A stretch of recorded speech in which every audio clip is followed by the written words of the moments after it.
Hello, everyone, and welcome to Crypto Atlas. This is your daily update going on for AMC, the movie theater stock. If you guys are new to the channel, do not forget to hit subscribe, hit the thumbs up, like button. It definitely helps us out with the YouTube search algorithm. Other people might be able to find this video and find this information to be helpful as well. And feel free to share this video on social media if you think that would actually be the case. Please keep in mind, I'm not a financial advisor. Everything I'm sharing is my own opinion, it's my own research, and I encourage you guys to go do your own research as well. So one of the first things I want to go ahead and start off with is actually a little bit of bad news. Then we're going to go into some good news, and then I'll go ahead and do a little bit of price analysis for you guys as well. So the first thing up with the bad news is that AMC was removed off of the New York Stock Exchange Threshold Securities List. If you guys have been following my other videos or you've seen other people's videos on this kind of stuff, there's supposed to be 13 consecutive trading days in which it would take place for the failure to delivers, for it to be on that list, and then as of the final date, then you would start to see some of these executions going on, which we would expect then a lot of these margin calls to take place and the price to start shooting up. So what exactly happened? There's a nice little article that was mentioned here. So I'm going to go ahead and go over some of the main key points for this, and then we'll go ahead and go into some of the other things here. So it's stated here, so while they're off the list now, expect them to be back very soon. Rather than pay their dues on the 13 consecutive day, they let options expire with no issues. This could very well be the reason why AMC Entertainment has been taken off the threshold. It's possible hedge funds did not let it get to the 13th consecutive day. Why did AMC get removed from the Threshold Securities List? It's possible hedge funds drove the share price down last week in order to cover these positions, allowing them to get off the Threshold Securities List. We saw a small spike after AMC's share price dipped below $40. It would only make sense as to why we saw this particular movement in the price and why AMC is no longer on the Threshold Securities List. Volume for call options in the money were over 15,000 and were exercised at $46. However, we won't know whether these call options were executed properly or not. They could become failure to delivers at some point and get AMC back on the threshold.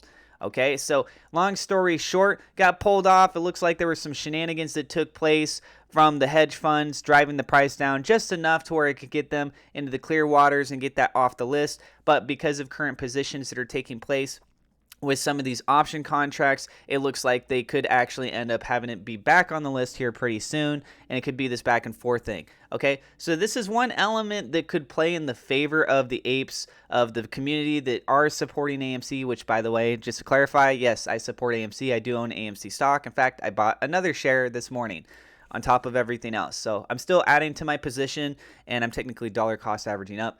But when you take a look at all of this that's going on, it does look like there's some heavily deep shenanigans that are taking place with this, right? Taking a look at the dark pool, just for example, there's a lot of activity that's still taking place over on the dark pool. And I've seen some reports, people speculating that it's around 70% of the actual daily trading volume and activity that's being moved around. And it's all taking place primarily on the dark pool, which you and me, we don't have access to this. So if they're trading back and forth amongst each other through the dark pool, they can kind of coordinate some things, and this is where a lot of the synthetic shares start to be suggested to be taking place as well. And it's very hard to actually track unless there's a full-on investigation, which for whatever reason, the SEC, I guess, apparently thinks that there's not enough evidence yet still. Which, like, everybody's screaming from the rooftops, right? Like, here is all the evidence and research and the analytics, and there's tons of YouTubers, there's tons of articles that are out there. It's all basically black and white, and yet they just don't want to seem to really take the effort and to push forward into looking into this further. Hopefully, I'm thinking what they're thinking is that hopefully it's just going to kind of settle on its own, but one of the things that we're seeing is that these margin calls are just not taking place when you've got things like 300 to 400, 500% of what your current position is for your short, whereas other places, they're like, oh, you reached 100%, okay, time to margin call you. Yet this is 3, 4, 5 times more, and they're like, oh, we're not going to margin call you yet. So there's a lot of shenanigans that are going on with all of this, guys. Really keep your eyes peeled. But the biggest thing that I really want you to focus on as a takeaway from this is that they do have to pay at some point. That short interest rate is still right around 20% or so. That's what's being reported from Ortex, and a lot of people are speculating that that kind of data is highly skewed. And so the short interest rate is more than likely much, much higher. 10, 20% is what a lot of people seem to have a general consensus on, but we're seeing some other people speculating that it could be 100 to 300% worse because of things like synthetic shares, and you've got also these bonds that are being taken out on, right? The convertible bonds, all that kind of stuff. Now let's go ahead and move on to some of the good news. Sound good, guys? Okay, so check this out. So Black Widow actually just went up into the box office, but it was also on Disney Plus. So on Disney Plus, with everything that's going on from the pandemic and people that got onto it, it saw $60 million in profit because of the Disney Plus platform. However, in the movie theaters, it grossed $80 million in the United States and Canada. So check that out, $20 million more dollars going to the movie theaters rather than just staying home. And we're not even like full blown, like everyone can go back to doing everything. There's new potential crackdowns going on and the Delta variant and all this other stuff. So to see that now that we have the opportunity to go back in the movie theaters and it's kind of leaned itself back in, so a little bit more of how many people can go in and all this kind of stuff, right? We're seeing $20 million more dollars in the box office. This suggests very heavily that people do still want to go to the movie theaters. And here's some more information over on Twitter, which, by the way, I'm on Twitter at CryptoAtlasYT if you guys want to go check me out and show your support over there. So Adam Aaron said Black Widow opened big and several more hit movies are also in theaters. AMC showed UFC's Poirier, I don't know how to say his name, I'm sorry guys, McGregor 3. So AMC set yet another post-reopening attendance record this weekend, Thursday to Sunday, of more than 2.5 million United States guests and approximately 3.2 million guests globally. So that is absolutely awesome. Really nice to see that there's progress going on with the movie theater industry. So people want to say like, oh, movie theaters are dead and everything's going to digital and at home. That's like, okay, look at the facts. The facts are very contradicting that position, that point of view. Okay, last little thing we're going to show you over here, and then we'll go into the price analysis. There's, for this Friday, 60,812 calls currently in the money that are going to be expiring, and that's at the $45 strike price. We got 750,000 shares available to borrow. This number has dropped down a little bit. It was at 1 million last Friday when I took a look at this here. And then the ETF shares is just barely under 3 million shares. So ETFs is a big issue with a lot of this stuff where people are trying to borrow. But anyways, like I said, all we got to do is hold. That's it.